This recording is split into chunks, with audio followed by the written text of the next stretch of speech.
Have you ever felt that the climate crisis is so big that your mind either wants to fight everyone or shut down completely? Have you ever wondered why we keep repeating the same harmful patterns even after we say we care about the future? Welcome back to the channel. Today we are walking through a living question that sits right at the center of modern life. What do Buddhist responses to climate change actually look like when they move beyond inspiring words and become real choices in real communities? I want you to hold to main ideas in your heart as we go. The first is that climate change is not only an outer crisis of weather and systems, it is also an inner crisis of craving, fear, and separation. Because the same mind habits that create suffering inside an individual can scale up into cultures that exhaust the earth.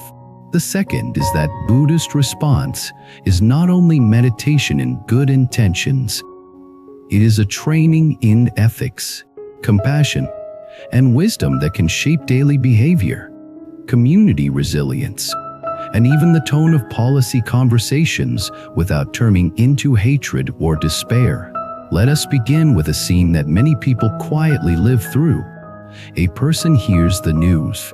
Another record broken, another flood, another fire, another argument between leaders, another wave of comments online that feels like a war of identities. The person feels a knot in the stomach. Then the mind begins its familiar dance. One part of the mind wants to scream and blame. Another part wants to scroll away and forget.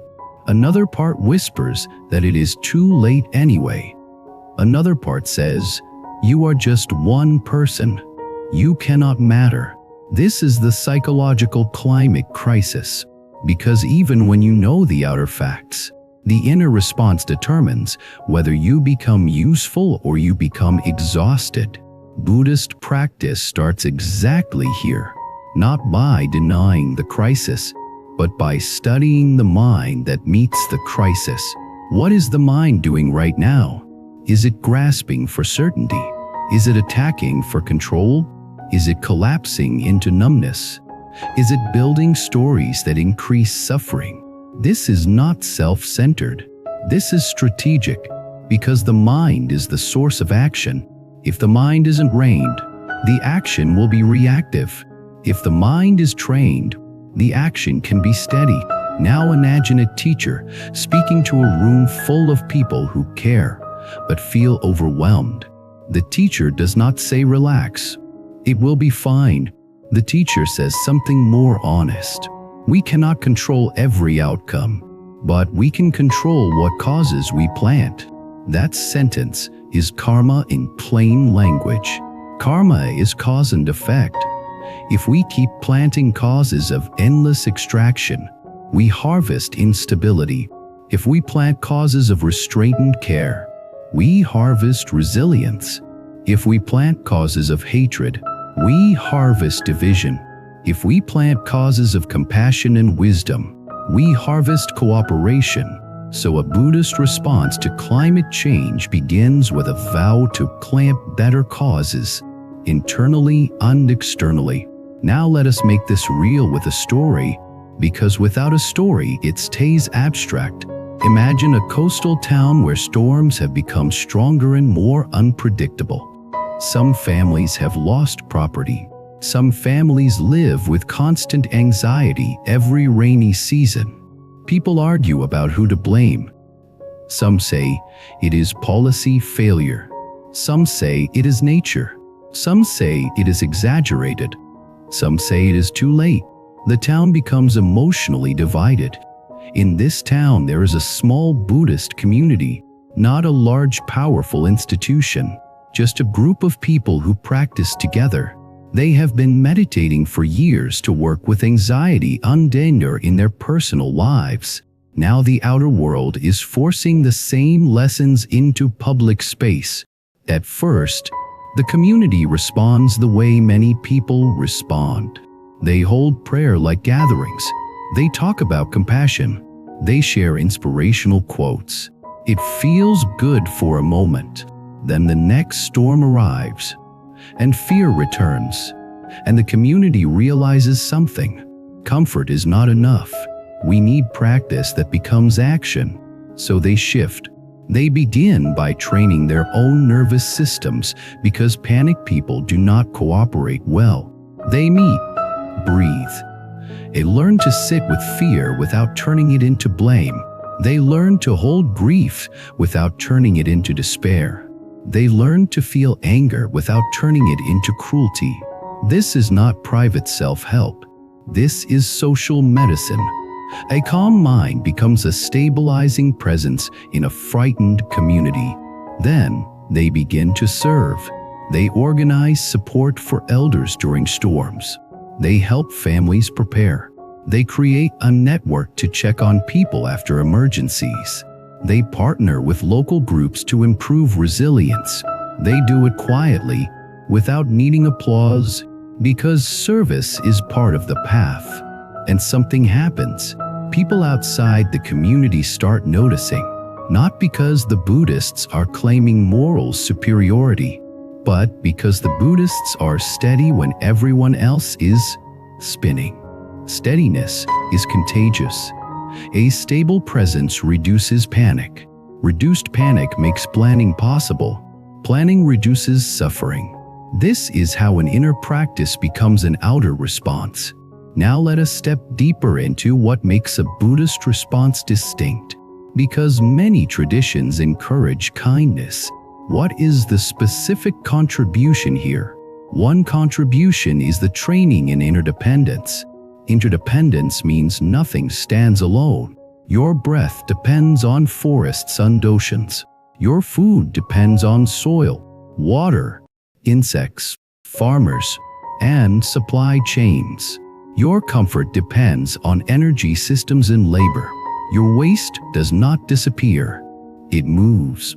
When interdependence becomes real in the heart, not just in the brain, the idea of harming the earth starts feeling like harming your own body, not as a slogan, but as a lived perception. This perception changes behavior. A person who feels interdependence wastes less without being forced. A person who feels interdependence chooses simpler habits more naturally. A person who feels interdependence sees climate justice more clearly because they see that suffering is shared, even if it is uneven. Another contribution is the training in non-harming. Non-harming is not only about not hurting people physically. It includes speech, intention, consumption, and the way you treat the living world. If you practice non-harming seriously, you start asking different questions. Does this purchase increase harm somewhere else? Does this convenience hide someone else's suffering? Does my lifestyle require someone else to breathe poison? Do I spread panic that makes cooperation harder? Do I spread shame that makes people defensive? Non-harming becomes a daily compass. Another contribution is the training in contentment. Contentment is not laziness. It is freedom from compulsive more. A great deal of environmental harm is driven by a culture of endless dissatisfaction. The mind is trained to believe it must acquire more to be okay, so it consumes. Then it feels empty again. Then it consumes again. Buddhism looks directly at that loop and says the loop is suffering. So a Buddhist response to climate change includes training contentment, not as deprivation, but as liberation. When you want less, you suffer less. When you suffer less, you consume less. When you consume less, you harm less. This is an inner solution with outer consequences. Now let us talk about compassion. Because compassion is the word everyone likes, but fewer people know how to live when emotions are intense. In climate conversations, compassion is tested because the topic touches blame. People want someone to punish. People want an enemy. People want to feel clean by pointing at someone else. Buddhist compassion does not mean there is no accountability. Accountability matters. But compassion asks you to hold accountability without dehumanization. Why? Because dehumanization destroys cooperation. And without cooperation, large shared crises become impossible to solve. So a Buddhist response often sounds like this: speak truth clearly, protect the vulnerable firmly, hold people accountable where necessary, but do not poison your heart, because a poisoned heart produces more suffering. This is extremely hard, and that is why it is a practice. Now let us bring another story into the room, because climate responses are not only about disasters, they are also about daily systems. Imagine a city where air pollution is high, people are coughing more, children have breathing issues, the city is busy and loud, people are always rushing, the culture is convenience first. A Buddhist group in this city decides to treat environmental action as a form of practice. They start with attention, because attention is the gate to choice. They notice how often they buy without thinking. They notice how often they waste without noticing. They notice how often they doctor short distances because walking feels inconvenient. They notice how often stress makes them consume more. So they begin practicing pauses. They breathe before purchasing. They breathe before throwing away. They breathe before reacting to discomfort. Those small pauses reduce impulsively. Reduced impulsively reduces consumption. Reduced consumption reduces demand. Reduced demand shifts markets slowly. It sounds small, but small causes repeated become culture. Then the group expands outward. They host calm educational events, not debates, but learning circles. They invite experts. They also invite stories from people affected by pollution. They teach mindfulness not as escape, but as capacity building, so people can face hard truth without collapsing. They include compassion practices so people do not turn fear into hatred. Over time, they help create a new tone in the local conversation.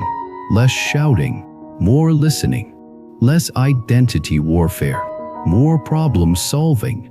This tone shift is not trivial. It is a key condition for policy. Policy is easier when people can talk without tearing each other apart.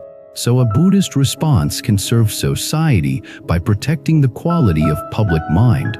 Now let us face a difficult question that often appears. If Buddhism emphasizes acceptance and impermanence, does that make people passive? This is a common misunderstanding. Acceptance in Buddhism means accepting reality as it is right now, so you can respond wisely. It does not mean approving harm. It does not mean refusing action. It means not fighting reality with denial. Impermanence is also not permission to do nothing. Impermanence is a reminder that conditions change, and therefore action matters because conditions can be influenced. A trained Buddhist response says, do not panic, do not deny, act from wisdom, act from compassion, act steadily. So Buddhist acceptance supports resilience rather than passivity. Now let us connect this to burnout, because climate action often burns people out. People start with intense motivation, then collapse. They consume too much news. They argue online. They feel responsible for everything. They lose sleep. They become bitter. Then they quit or become cynical. Buddhist practice offers burnout prevention through training balance. You learn to act without clinging to immediate results. You learn to serve without needing applause. You learn to rest without guilt. You learn to accept that you cannot carry the whole world alone. You learn that the path is long, so your mind must be sustainable. This is a key teaching for anyone who cares. The world does not only need your urgency. The world needs your endurance. Endurance comes from a trained mind. Now let us bring Arma back as the spine of the whole message. Many people want climate solutions to be only about technology, but technology is guided by values. Values are guided by minds. Minds are shaped by habits. So the deepest climate work is also habit work. If you cultivate habits of restraint, the future shifts. If you cultivate habits of compassion, cooperation increases. If you cultivate habits of attention, waste decreases. If you cultivate habits of honesty, denial weakens. If you cultivate habits of patience, long-term policy becomes possible. These are causes. Causes create effects. This is the karmic view. Now I want to tell a final story that ties everything together and leaves you with something you can feel. Imagine a young person named Kai who feels climate anxiety. Kai feels the future is threatened. Kai feels angry at adults. Kai feels powerless. Kai watches videos and argues in comments. Kai feels exhausted. Kai then attends a community event hosted by Buddhist practitioners and local organizers. Kai expects either spiritual bypassing or moralizing. Instead, Kai finds a room where people begin with silence. They breathe. They acknowledge grief. They acknowledge fear. They do not dismiss it. Then they ask a practical question.